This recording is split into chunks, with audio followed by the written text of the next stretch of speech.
I went to visit my eldest sister at her manor. The moment I stepped into the courtyard, I saw a half-grown girl stumble and rush straight toward me.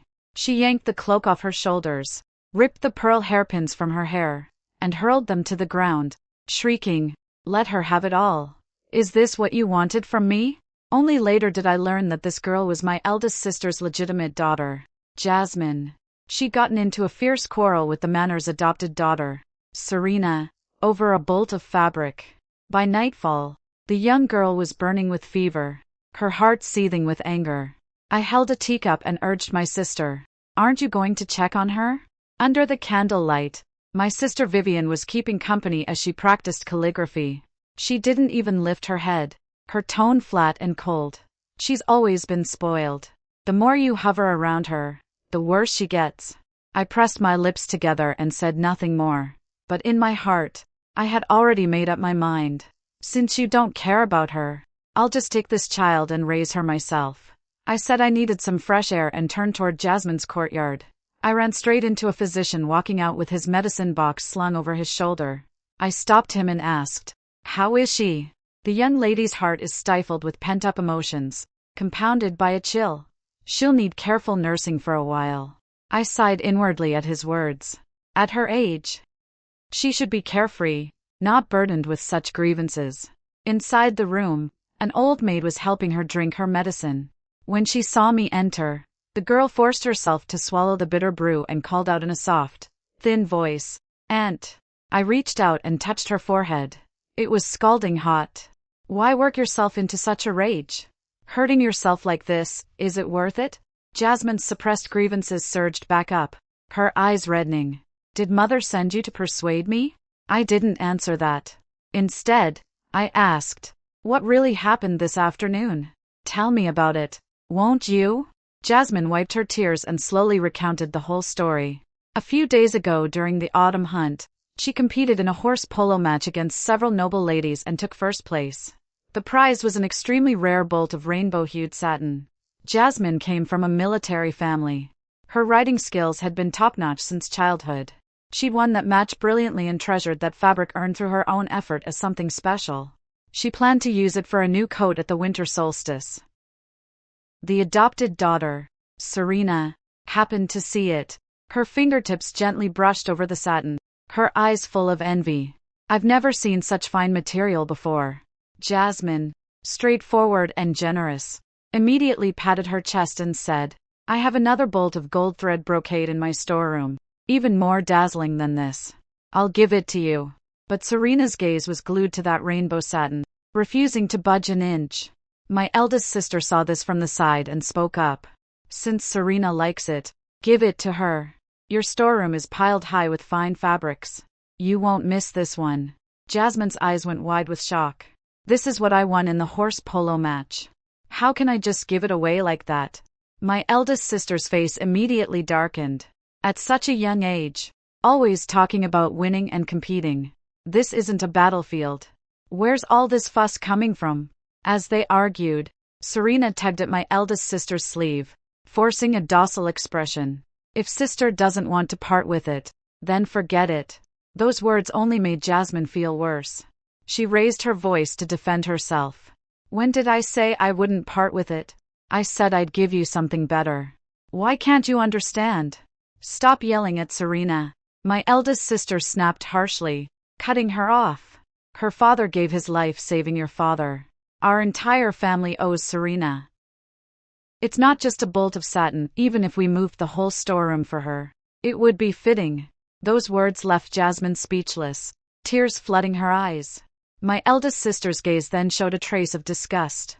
"The moment something happens, all you do is cry. You haggle over the smallest things without a shred of the bearing expected of a legitimate daughter from a general's household. Learn from Serena, steady, polite, knowing when to advance and when to retreat. That's what's proper." "Fine. Let her have it all. Everything," Jasmine screamed, her eyes red, and overturned the satin on the table. She rushed out of the courtyard without looking back, exactly the scene I had witnessed. The girl poured out all her grievances, her nose red and raw. She never listens to what I have to say. All she talks about is how we owe Serena. Do I have to give her my life? too. My heart ached with pity for her. What that child was fighting for wasn't a piece of fabric. It was the last shred of dignity left in the general's manor. "Don't be sad anymore," I said, softening my voice to comfort her. "Once your fever breaks and you're well, I'll take you out to play pitch-pot for fun. I know all the famous taverns in the city. We'll visit each one and try their fresh pastries. Children are easy to coax." At those words, Jasmine's eyes lit up instantly. She gulped down the rest of her medicine, hurriedly wrapped herself in her blanket, and said, "It's settled. No backing out." Coming out of Jasmine's courtyard, I originally planned to have a serious talk with my eldest sister, but the old maid guarding the gate looked troubled and bowed respectfully. "County lady, the madam has already taken the second young lady back to the inner chambers to rest." I raised an eyebrow slightly. Serena wasn't that young anymore. Yet my eldest sister still kept her sleeping in the same bed. She was truly doting on her to the bone, since her heart and mind were filled only with the adopted daughter, leaving her own flesh and blood abandoned on the side. It would be better to transfer Jasmine to my care. That would be a perfect solution for both of us. I let out a soft sigh, feeling the unpredictability of life. The year I turned 15, I jumped into an icy pond to save the Empress Dowager. That ruined my constitution for life, leaving me unable to bear children. When it was time for me to be betrothed, every noble family avoided me. The Empress Dowager, grateful for my life-saving service, specially petitioned to grant me the title of county lady, allocated me a fief, and bestowed countless gold, silver, and estates. On the day of the investiture, she held my hand and said, "I have wronged you, but a woman's life doesn't have to be trapped in marriage. Now you hold power no less than any man. In your spare time, listen to music, admire flowers, and even keep a few handsome attendants. Wouldn't that be joyful?" I agreed wholeheartedly, thinking the Empress Dowager was right. But when the festivities faded and I sat alone, my heart still felt hollow. That's why I came to my eldest sister's manor to chat and ease my mind. That day I heard she had a daughter, and I was so envious. What she despised and rejected was exactly what I longed for but could never have. The next morning, a meal was laid out in the residence. As everyone settled in, Serena sidled up to me. "Aunt, I've heard you're a master of music. I've studied the zither for 3 years now. I wonder if I might be fortunate enough to receive your guidance." My fingers paused over the chopsticks, a flicker of scorn passing through my eyes. Since when had I become a master of anything? I merely enjoyed listening to tunes. My elder sister chimed in with a warm, coaxing tone. "Serena has always been diligent and eager to learn. If you have the time, do offer her some pointers." I didn't refuse again. I simply nodded in agreement. Serena immediately shot a look at her maid, and moments later, a pitch-black antique zither was carefully carried in. I'd seen my share of rare treasures over the years, and I recognized at a glance that this instrument was of exceptional quality. I couldn't help but remark, "A fine zither." A trace of veiled pride flickered in Serena's eyes, though her words grew even more humble. "You flatter me, Aunt. Mother gifted it to me specially." The zither was good, and the melody was proper, but the technique was immature and deliberate, steeped in artifice. I sat quietly and listened, my mind as clear as a mirror. This was nothing more than a calculated performance, a clumsy attempt to curry favor. Cheap tricks, plain and simple. When the piece ended, my elder sister was the first to clap, her brows and eyes brimming with proud smiles. I didn't take her bait. Instead, I tapped the edge of the table. "Why hasn't Jasmine come to eat today?" My sister's smile froze, as if she'd only just remembered she had another daughter. Her expression turned slightly awkward. She caught a chill. "It's not good for her to be in the draft. I've already had her meals sent to her room." I pressed on step by step. "If she's ill, her food should be all the more carefully prepared. The sick should avoid spicy foods and hair-trigger ingredients." "Which dishes were sent today? Have you personally checked them?" My sister hedged. "The nanny attending Jasmine is an old hand. She's always been reliable.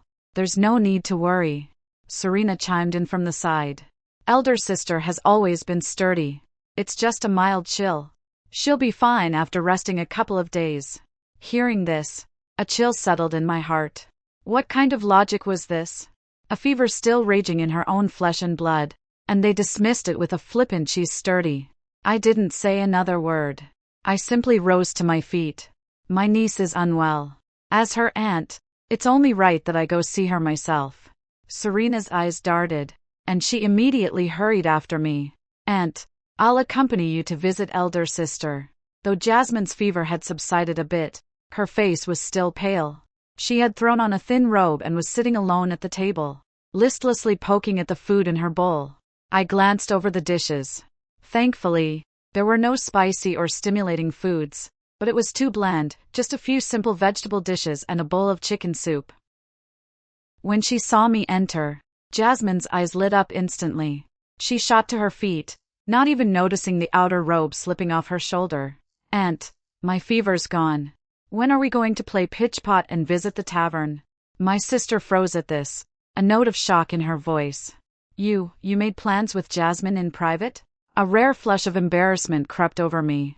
I explained softly. I came to see her last night.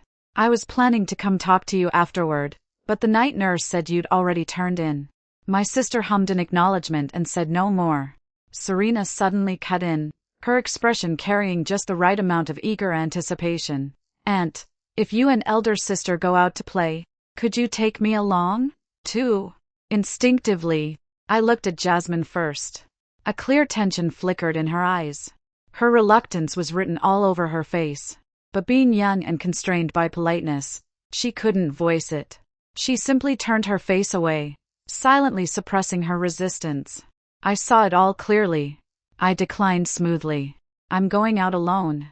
Looking after 2 children would be too much for me. It's not convenient. The moment the words left my mouth, my elder sister stepped in to smooth things over for Serena, her tone carrying a sense of natural entitlement.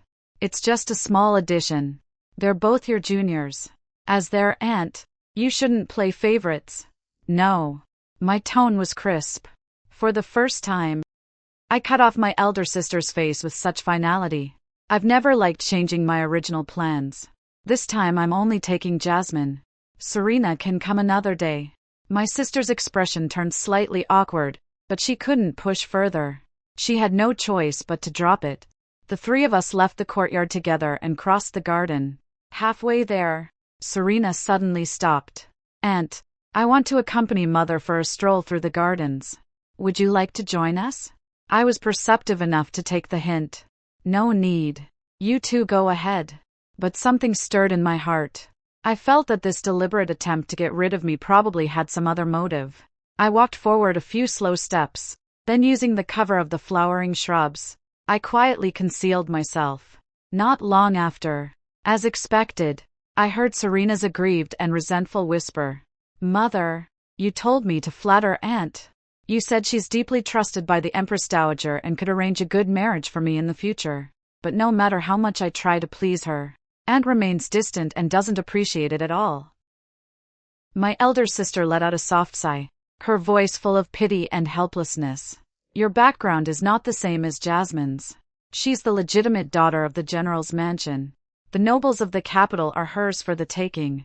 But you have no family standing to rely on. This matter of your lifelong marriage is what worries me most. She paused, then sighed again. Your father is far away at the border. If he can earn a bit more military merit this time, I'll use his prestige to secure a respectable match for you. Serena's voice was slightly choked. Mother is so good to me. Hidden behind the shrubs, I heard every word.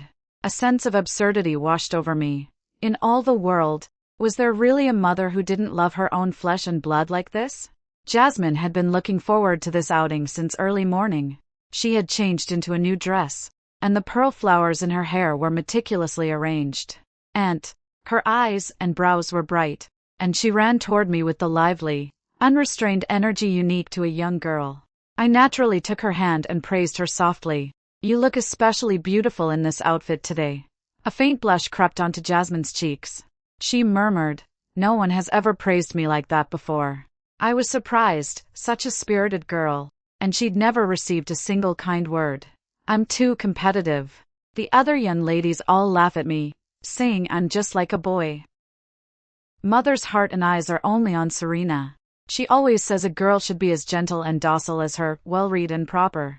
Looking at Jasmine before me with her striking features and bold temperament, she possessed a radiance that no one else could match.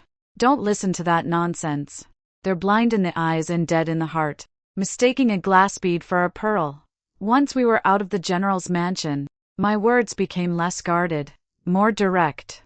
The girl didn't say anything. I couldn't tell if she'd taken it to heart. I led her to the broken jade pavilion, my usual haunt for listening to music. The attendant at the entrance recognized me at a glance, hurrying over with a bow. "Your Highness, the private room by the window on the second floor is ready."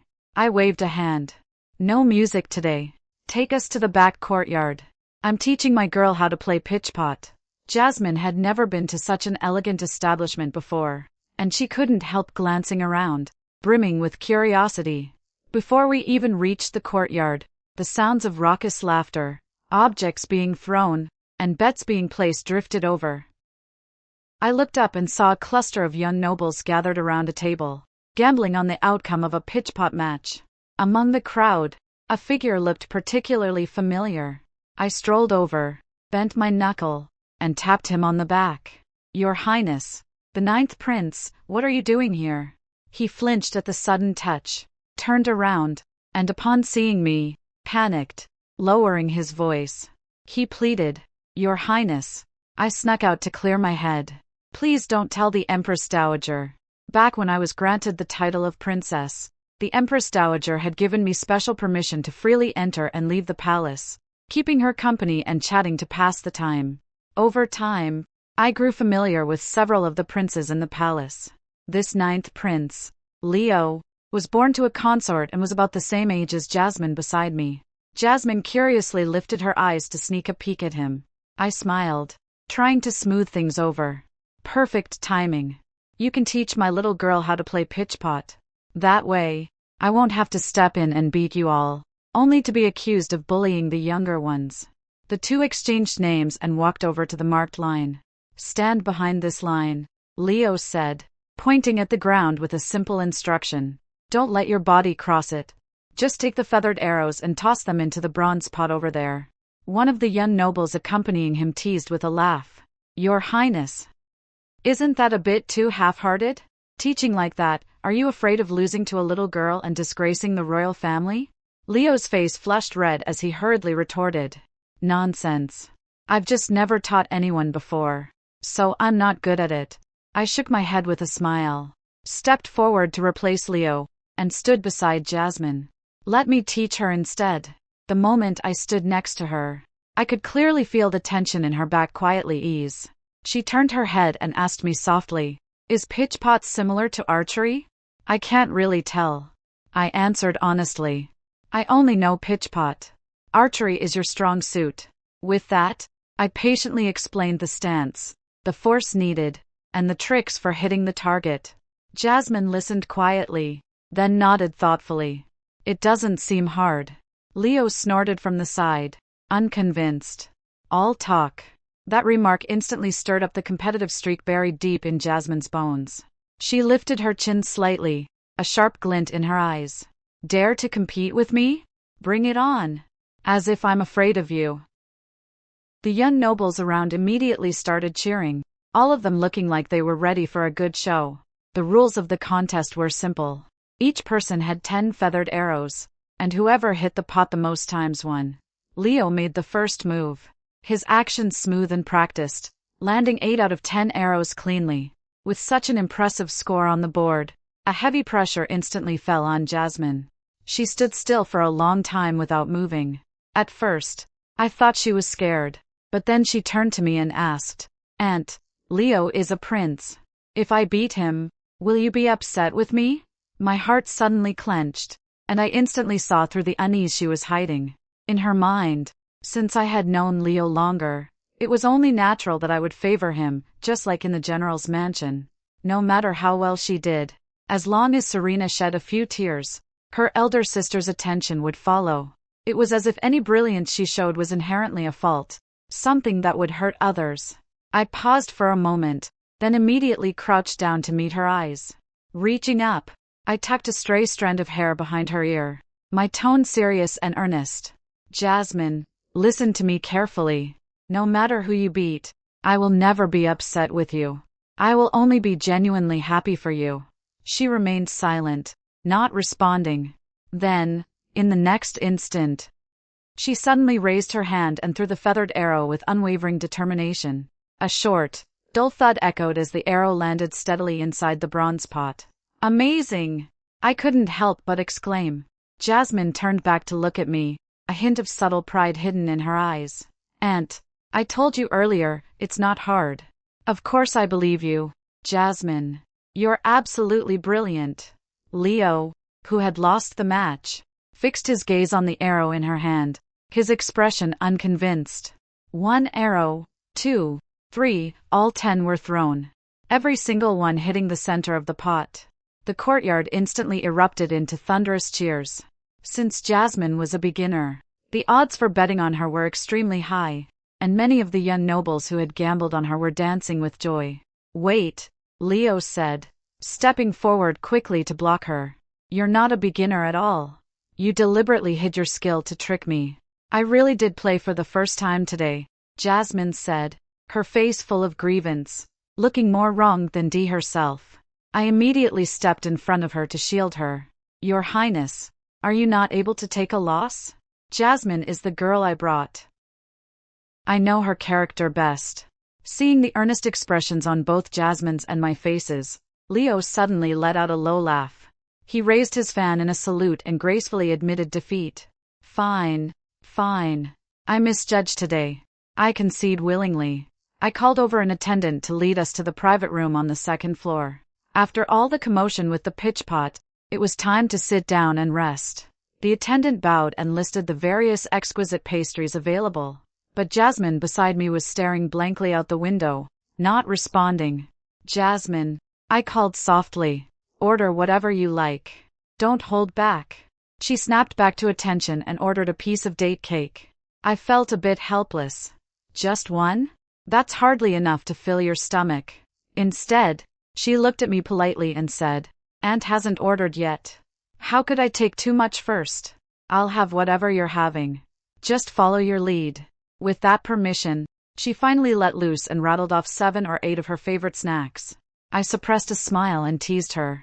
So reserved just a moment ago, and now you're letting go. Why be so formal with me? Jasmine lowered her eyes at my words, and I could already guess what was on her mind. Is it because you have to defer to Serena on everything at home? She nodded gently. Meals at the mansion always follow her tastes. Most of what I like, she doesn't. So over time, I stopped actively suggesting what I wanted to eat. And if she orders something you don't like, what do you do? Jasmine tilted her head, thought for a moment, and answered honestly. It seems there's nothing I can't eat. I couldn't help but chuckle. What a carefree girl. After a moment of silence, she suddenly called out in a voice as soft as a mosquito's hum. Aunt. When she looked up at me, her eyes were layered with a thin film of adoration. If only you were my mother. A thought stirred in my heart, and a plan suddenly took shape. This couldn't be forced head-on, but I could scheme in a different way. Step by step. First invite Jasmine to my estate for a brief visit. A short stay would stretch into a longer one, and with time she simply wouldn't need to return to that general's mansion that had wronged her. I turned to the girl beside me, my eyes curving into a smile as I spoke softly. Jasmine, would you like to come to my county princess estate for a few days? Her eyes lit up instantly. As I stepped out of the fragrant jade pavilion, I happened to run straight into Leo. County princess, I was just heading back to the palace, so I can escort the two of you part of the way. I studied him without expression, noticing how the young man's gaze kept drifting almost imperceptibly toward Jasmine. Clearly, his intentions were elsewhere. That day, hiding in the garden, I'd overheard my elder sister chatting with Serena, learning of their earnest plans for matchmaking. Seeing this now, it seemed worth observing further. I smiled and agreed. Then I'll trouble the 9th prince. Leo, still fixated on Jasmine's feat of hitting all 10 arrows, pressed her with questions all the way. In casual conversation, he learned she excelled at both riding and archery, and he praised her sincerely. Truly a daughter raised in a general's household. Your bearing and skills are top-notch. The carriage stopped at the gate of the general's mansion. Leo personally lifted the curtain and helped us down, his eyes brimming with reluctance. Sister Jasmine, another day I'll challenge you to an archery match. You mustn't refuse. He raised his voice to seal the promise. This time, I won't lose to you again. Jasmine, always competitive, lifted her chin and accepted without hesitation. Fine, I'll be waiting. Their back and forth seemed like a mutual provocation, and I smiled to myself. This girl was pure-hearted, still unaware of such things. After Leo left, I noticed my elder sister and Serena standing under the porch of the mansion. I had no idea how long they'd been there. My elder sister's gaze was locked on the direction Leo had gone, and she asked in a low voice, who was that just now? Without any concealment, I answered plainly, the 9th prince of the palace. As the words fell, I clearly saw Serena's face change dramatically, jealousy surging in her eyes. Realizing her loss of composure, she hurriedly lowered her gaze, hiding her expression, daring not say another word. As we walked into the estate, my elder sister seemed unsettled, and Serena's emotions churned as well. Both had witnessed the 9th prince's special regard for Jasmine, and it was obvious they were both stirred. I seized the moment to speak. Tomorrow I'll return to my own estate. I've grown quite fond of Jasmine these past few days and want to invite her to stay with me for a while. What do you think, sister? My elder sister, her mind full of the prince's opportunity, barely paid attention and gave a perfunctory reply. I'd always disliked how Serena overshadowed Jasmine in everything, so I deliberately prodded her. Tomorrow, I'm also going to the palace to accompany the Empress Dowager. It's convenient to bring Jasmine along to broaden her horizons. My elder sister's pupils suddenly contracted as she snapped back to reality. Beside her, Serena immediately bit her lower lip and pleaded softly, Aunt, can I come too? I've never been inside the palace in my whole life. Her act of feigned weakness and self-pity didn't work on me. The Empress Dowager's special decree only permits me free access to the palace. Bringing Jasmine privately is already overstepping. Taking another person would be against the rules. My elder sister's eyes darted anxiously, and she gritted her teeth. Then can you take Serena instead? At these words, Jasmine looked up sharply. I keenly sensed her body tremble slightly and immediately tightened my grip on her hand. On the surface, I still smiled, but my eyes had gone completely cold. Sister, are you favoring Serena a bit too much? My elder sister unabashedly fell back on her usual excuse. Serena's father died saving Chonghai on the battlefield. I owe this child for the rest of my life. Seeing I didn't respond, she softened her tone again. It's not that I'm biased, but Serena is sensitive. She's lived under others' roofs since she was little. Even in her sleep, she mutters, afraid we'll throw her out. But Jasmine is different. She's the proper young lady of the general's mansion, with confidence in her actions. So naturally, she doesn't need my constant attention. My tone turned utterly cold, leaving no room for sentiment. Sister, you're mistaken. Serena's father saved your husband, not Jasmine and not me. I cherish Jasmine because she is my true blood niece. Serena, always favored, instantly turned pale. In desperation, my elder sister grabbed Jasmine's arm like a lifeline. Jasmine, talk to your aunt. She loves you most, she'll listen to you. After a long silence, Jasmine finally exploded. She violently shook off my elder sister's hand, the force so great that my sister stumbled back half a step. No. One word, resolute and unyielding. My elder sister was both shocked and furious. Jasmine, are you rebelling? How did I give birth to such an unfilial, ungrateful wretch? Jasmine looked up at her, calm to the point of ice. Then from now on, we're not mother and daughter.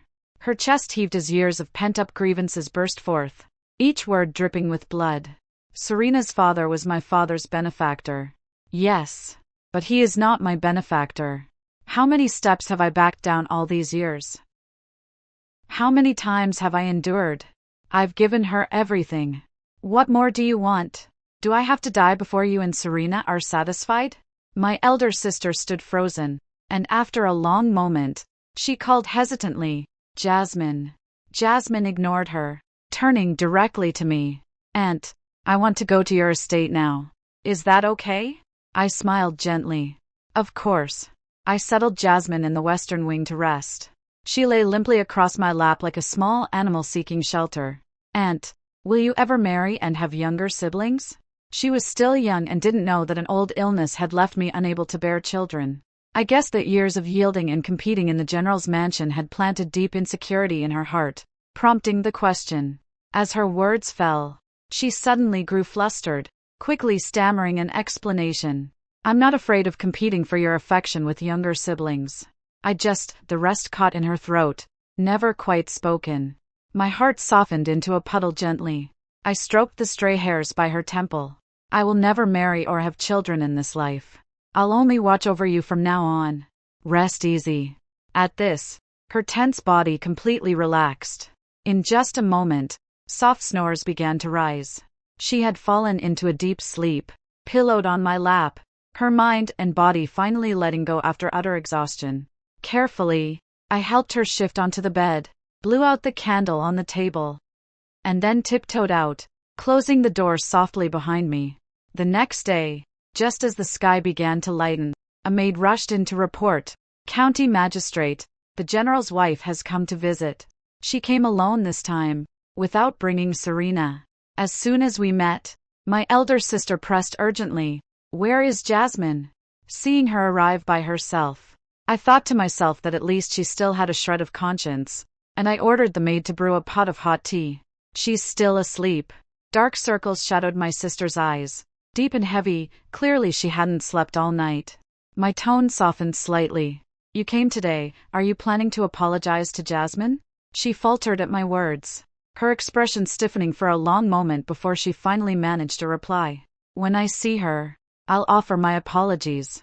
I could see through her in an instant. She had other plans.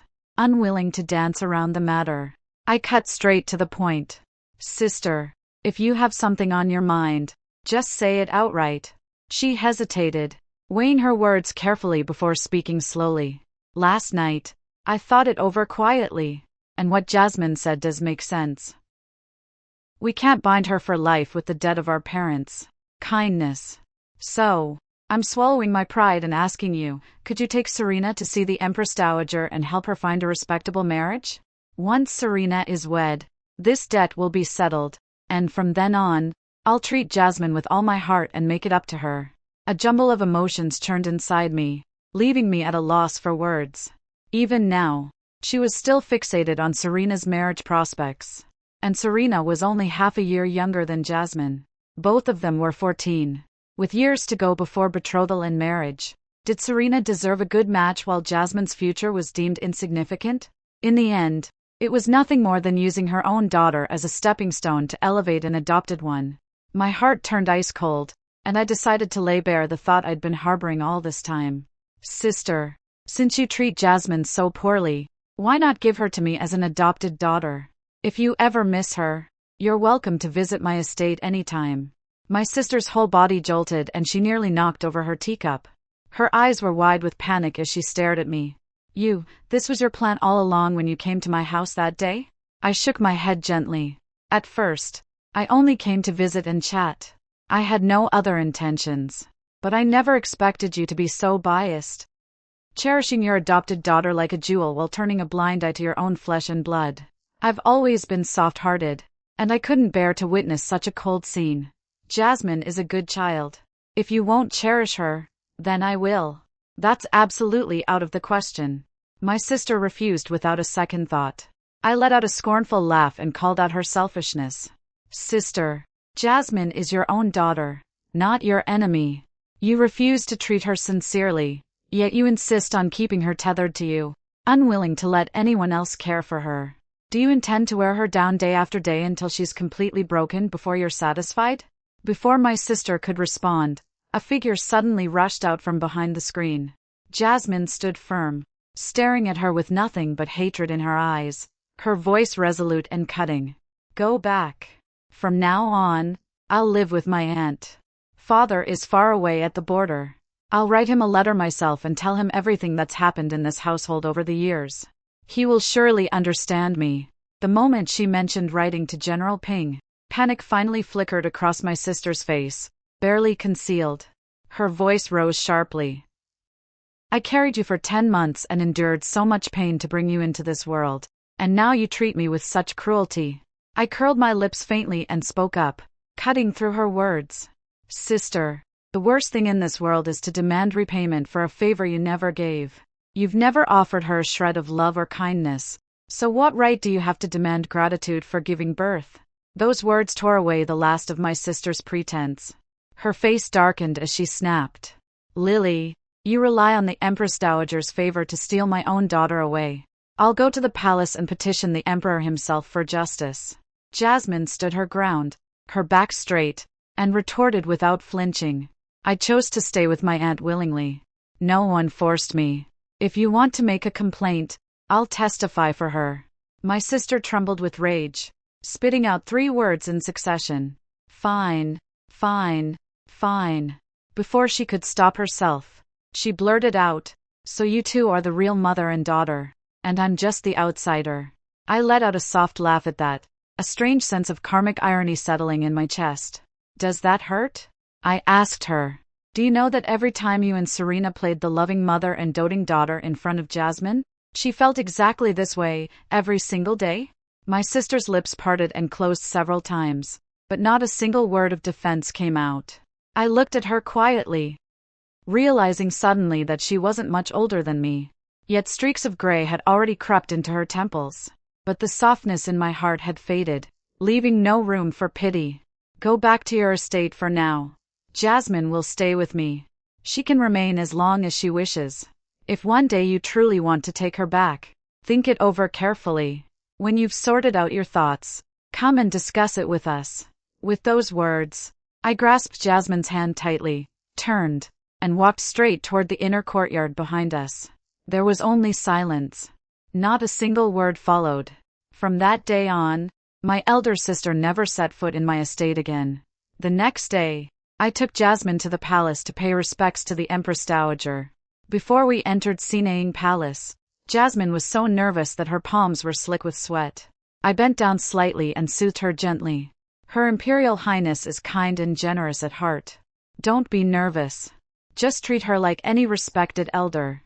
When the Empress Dowager first saw Jasmine, fondness flickered in her eyes. She immediately smiled and beckoned her over. Come closer to me, child. That sharp-spirited look of yours is exactly like you were when she was young. They hadn't been chatting long when Leo bounded in with light steps. The moment he saw Jasmine, his eyes lit up. It's you. It was Jasmine's first time in the palace, and the Empress Dowager saw through his familiarity with her in an instant. He must have sneaked out of the palace to play again. She tapped his forehead lightly with her fingertip. You mischievous little thing. I quickly distanced myself from any blame. Your Highness, you exposed yourself this time. Don't pin it on me. Leo scratched his head sheepishly, then launched into a vivid retelling of the pitchpot competition from that day, describing it so lively that it came to life. At the end, he sighed in frustration. Grandmother, you have no idea how much face I lost that day. I actually lost to a girl who had just learned pitchpot. The Empress Dowager's expression turned serious as she corrected him firmly. What of it if she's a girl? Women can excel in everything just as much as men.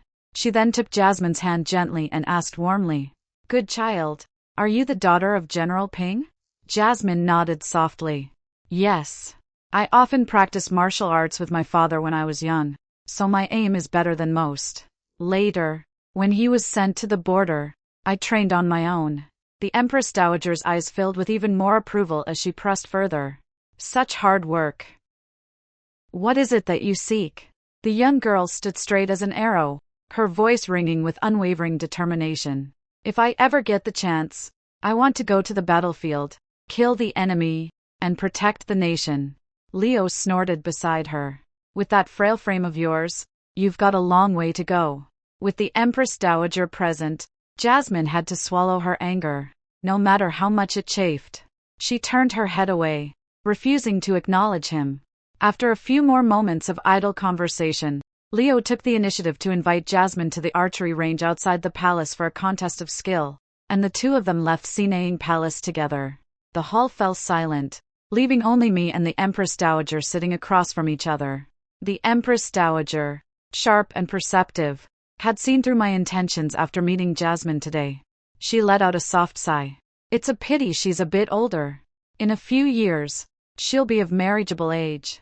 Once she's married, she won't be able to stay by your side forever. I slowly shook my head, my tone earnest. I took in Jasmine simply because we clicked. And I genuinely cherish this child. She suffered too much in the general's mansion before. I only wish for her peace and happiness from now on. My words only deepened the Empress Dowager's confusion.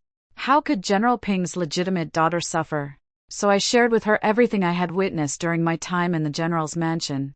After hearing it all, the Empress Dowager sighed with regret. The general's wife is truly muddled and clueless. Thankfully, Jasmine met you. It's a bitter end that finally turns sweet. After a moment, she turned serious and advised me. In that case, you should formalize this as soon as possible to avoid any future trouble. This matter required Ping's consent. I thought it over for a moment and then wrote a personal letter to be sent to the border. Ever since that day in the palace, Leo had been constantly pestering Jasmine, showing up at the mansion every few days to invite her out for outings and competitions. Gradually, rumors began to spread in the capital, all saying that Jasmine would become the 9th princess consort. I only smiled dismissively at the gossip. Jasmine's future and marriage were hers to decide. I would always have her back. Empty titles were not worth discussing. Just as life was settling into a peaceful rhythm, a letter suddenly arrived from my elder sister, who had long since ceased contact. She claimed to be gravely ill and insisted that Jasmine must return to the mansion to visit her. I sat in silence, pondering for a long time before finally letting out a soft sigh. Your birth mother is unwell. Out of filial duty, you should go see her. I'll accompany you back. But when we arrived at the general's mansion, my elder sister greeted us with a rosy complexion, showing no sign of illness. Suspicion immediately arose in my heart. You said in your letter that you were seriously ill. My elder sister's expression stiffened as she forced a smile. It's not me who's sick. Serena has been bedridden for days, and she's been longing to see Jasmine. I had no choice but to lie about being ill. I looked at her as if I didn't recognize her. So you tricked us into coming back with this? My elder sister lowered her gaze and spoke in a low voice. Serena is very ill this time. If she doesn't see Jasmine, she refuses medicine and food. I can't just watch her die without another word. I grabbed Jasmine's hand. Let's go. But Jasmine stood still, and the timidity that once filled her eyes was gone, replaced only by calm and clarity. Aunt, let me go see her. Inside the inner chamber, Serena was indeed sick. She had been ill for a few days, her figure thin and her face sallow, looking very frail. She stared at Jasmine, her voice weak yet stubborn. Sister, I've heard that you're going to marry the 9th prince in the future. Is that true? Jasmine smiled faintly. I haven't even come of age yet. How can there be talk of marriage? The moment the words left her mouth, Serena, who had seemed on the verge of death, suddenly pushed herself up. Her hair was disheveled, and her sickly, pale face no longer held any trace of her usual gentleness. Her eyes were filled with a long-suppressed obsession and greed. My heart sank. This was the first time I had seen her like this. But the ferocity faded as quickly as it had appeared, replaced by a look of humble pleading as she stared intently at Jasmine. Sister, if that day really comes, could you take me into the mansion with you? I'm willing to serve you and His Highness. I only ask that you grant me the title of a secondary consort in the future. Is that okay?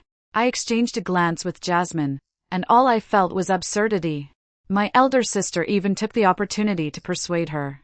Jasmine, Serena has no one to rely on and comes from a humble background. Which noble family in the capital would accept her? You alone have this opportunity now. Your mother begs you to give her a hand. Consider it fulfilling half her life's wish. Jasmine's voice was sharp as she retorted. 2 lunatics. The 9th prince and I are merely acquaintances. Where is there any talk of marriage? Even if that day really comes, I will never help Serena. Because her gaze shifted to Serena and her words rang out with finality, "You don't deserve it." That day ended in discord, and my heart was unsettled for a long time. I immediately wrote another letter to Ping at the border. My elder sister was stubborn and biased, and Serena was greedy and mad. If Jasmine ever returned to the general's mansion, she would only be dragged down with them. I absolutely could not let her go back. I waited anxiously for 2 full months before finally receiving a reply from the border. Before opening the letter, my heart was so tense I could barely suppress my panic, afraid that he would refuse. But when I unfolded the letter and read it, the worry that had been weighing on me for so long finally dissipated completely. Every word in Ping's letter was restrained and filled with pain. He said that even before my letter had arrived, he had already received a personal letter from Jasmine and knew the full story. As her biological father, stationed far away at the border, he had failed to protect his daughter. He was filled with guilt and self-blame, admitting that he had been negligent and had failed his own child. He was grateful that I cherished Jasmine and trusted me completely to take her in. In the letter, he explicitly agreed to allow Jasmine to be adopted under my name. From then on, I would be responsible for her upbringing, her marriage, and her future protection. His only request was that when he eventually returned to the capital, he hoped to still be able to see Jasmine from time to time, to make up for the years of father-daughter estrangement. With that single letter, everything was settled. I heard that Serena had fallen ill and was bedridden. My elder sister stayed by her side day and night, the two of them never leaving the house. It was as if they had vanished from the capital. I shook my head, unwilling to think about them any longer. With the Empress Dowager's support, I quickly completed all the official adoption procedures. From then on, Jasmine was my daughter. In the blink of an eye, it was early spring. The grass and trees were sprouting, and everything was filled with a sense of new life. Jasmine had grown, now standing tall and graceful. The earlier rumors in the capital had caused trouble, so she simply shut herself in and refused to see Leo. After being repeatedly turned away, Leo came to me, pleading softly, "County Lord, I beg you to grant my wish this once." I looked at him seriously. "Do you truly want to marry Jasmine?" Leo was momentarily stunned, unable to answer. I sighed inwardly. A young man's fervent passion was still unsettled. He still needed more time to mature. The next day, I took her out of the city to fly kites. Dressed in a red robe, she walked down the street, drawing the gaze of every passerby. In the past, in the general's mansion, she had been constantly suppressed by the mother and daughter. It was like a blazing fire doused with cold water, leaving only a wisp of stifled smoke from her unwilling heart. Now under my care, she no longer had to hide her brilliance. She was dazzling. She found a wide-open patch of grass and turned back to wave at me, her voice clear and bright. "Mother, come over." "Here, I'm coming." I smiled and answered, walking quickly toward her. A gentle breeze brushed my face, carrying the warmth of a new beginning.